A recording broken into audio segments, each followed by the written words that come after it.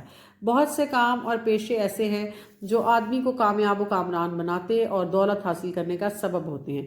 جب سب اپنا اپنا خیال ظاہر کر چکے تو تاجر کے بیٹے نے محنت کی عظمت پر ایک روایت بیان کی.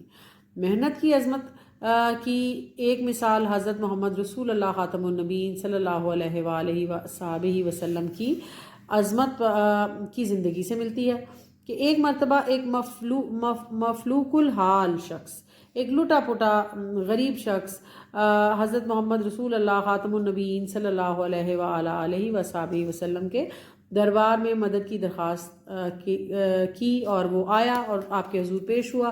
تو حضرت محمد رسول اللہ خاتم النبیین صلی اللہ علیہ وآلہ وصحبہ وسلم نے اس مفلس شخص سے پوچھا کہ تمہارے پاس کون سی چیزیں ہیں؟ اس نے بتایا کہ اس کے پاس ایک کمبل اور پیالہ ہے. حضرت محمد رسول اللہ خاتم النبیین صلی اللہ علیہ وآلہ وصحبہ وسلم نے اس سے چیزیں منگوائیں، اور صحابہ کرام رضی اللہ تعالیٰ عنہم سے پوچھا کہ یہ چیزیں کون خریدے گا؟ ایک صحابی نے 2 درہم میں دونوں چیزیں خرید لیں. تو بچوں کہانی کو غور سے اور توجہ سے سنیے اور پڑھیے، اور پڑھ کر اس کی مشق کیجیے، دہرائیے. حضرت محمد رسول اللہ خاتم النبیین صلی اللہ علیہ وآلہ وصحبہ وسلم نے 2 درہم اس غریب شخص کے حوالے کیے اور فرمایا کہ 1 درہم سے گھر والوں کے لیے کھانے پینے کا سامان خرید لو، اور دوسرے درہم سے، اور آپ نے فرمایا کہ کلہاڑی لے آؤ. وہ شخص کلہاڑی لے آیا تو حضرت محمد رسول اللہ خاتم النبیین صلی اللہ علیہ وآلہ وصحبہ وسلم نے اپنے دست ہاتھ مبارک سے کلہاڑی میں دستہ لگایا اور فرمایا کہ جنگل سے لکڑیاں کاٹ کر فروخت کرو اور روزگار کماؤ. اس شخص نے حکم کی تعمیل کی مطلب حکم مانا. کچھ دنوں کے بعد بچوں کیا ہوا کہ وہ شخص دوبارہ حاضر ہوا حضور پاک صلی اللہ علیہ وآلہ وسلم کے سامنے، اور جب وہ حضرت محمد رسول اللہ خاتم النبیین صلی اللہ علیہ وآلہ وصحبہ وسلم نے اس کا حال پوچھا تو اس نے بچوں آپ کو پتہ ہے کیا بتایا؟ اس نے کہا کہ اس کے پاس 10 درہم جمع ہو گئے ہیں. اس کے علاوہ اس نے کچھ رقم اہل خانہ کے لباس اور خوراک پر بھی خرچ کی ہے. یہ سن کر حضرت محمد رسول اللہ خاتم النبیین صلی اللہ علیہ وآلہ وصحبہ وسلم بے حد خوش ہو گئے، اور بادشاہ زادے نے کہا کہ اب اپنے اپنے موقف پر عمل کر کے ثابت کر دکھانے کا وقت ہے. یہ بات طے کر کے سب نئے ملک میں داخل ہو گئے. اس روز نئے ملک کے بادشاہ کے انتقال کی وجہ سے سارا ملک غم میں ڈوبا ہوا تھا. بچوں روتے ہوئے لوگوں کے ساتھ غمزدہ بادشاہ زادہ بھی جنازے میں شریک ہو گیا. اجنبی کو غیر ملکی جاسوس سمجھ کر محافظوں نے قید خانے میں ڈال دیا. اس ملک کے بادشاہ کا کوئی جانشین نہیں تھا، اس لیے نئے بادشاہ کے چناؤ پر غور و خوض ہو رہا تھا. دری اسنا اسی دوران محافظوں نے دربار میں بادشاہ زادے کا ذکر کیا. اس کی نفیس عادات اور باوقار انداز نے وزیر اعلیٰ کو اس کا حسب نصب معلوم کرنے پر مجبور کر دیا. بچوں بادشاہ زادے کے والد سے اس دربار میں موجود کچھ لوگ واقف بھی تھے. وہ اس کے باپ کو یعنی بادشاہ کو جانتے بھی تھے. وہ اسے پہچان گئے اور اسے ہی اپنا بادشاہ بنانے پر متفق ہو گئے، اتفاق کیا. بادشاہ بننے کے بعد اس نے اپنے خوبرو ساتھی کو مال و اسباب دے کر جو ہے وہ رخصت کر دیا. دہقان کے بیٹے کو مال و اسباب کا ذمہ دار مقرر کیا اور تاجر کے بیٹے کو اعلیٰ عہدے کی پیشکش کی. تاجر مگر وہ یہ کہہ کر وہاں سے رخصت ہو گیا کہ وہ اپنی محنت سے ہی کوئی مقام حاصل کرنے کو ترجیح دے گا. تو بچوں کیا ہوا؟ تاجر نئی منزل کی تلاش میں روانہ ہوا. راستے میں بازار میں ایک شخص کو ہدہد کا جوڑا فروخت کرتے دیکھا. پرندے قید میں بہت ہی پریشان تھے. ان کی پریشانی تاجر سے دیکھی نہ گئی. اس نے اپنی ضروریات کو پس پش ڈال کر بھلا کر انہیں خرید لیا اور جنگل کی راہ لی تاکہ کسی محفوظ مقام پر انہیں آزاد کر دے. تاجر نے پنجرے کا دروازہ کھول کر انہیں آزاد کر دیا، مگر وہ دونوں پرندے اس کے سر پر منڈلانے لگے. ایسا محسوس ہوتا تھا جیسے وہ اس سے کہیں لے نہ چاہتے ہوں. وہ ان کے ساتھ چل پڑا. ایک جگہ پہنچ کر پرندوں نے چونچ سے زمین پر ٹھونگے مارنی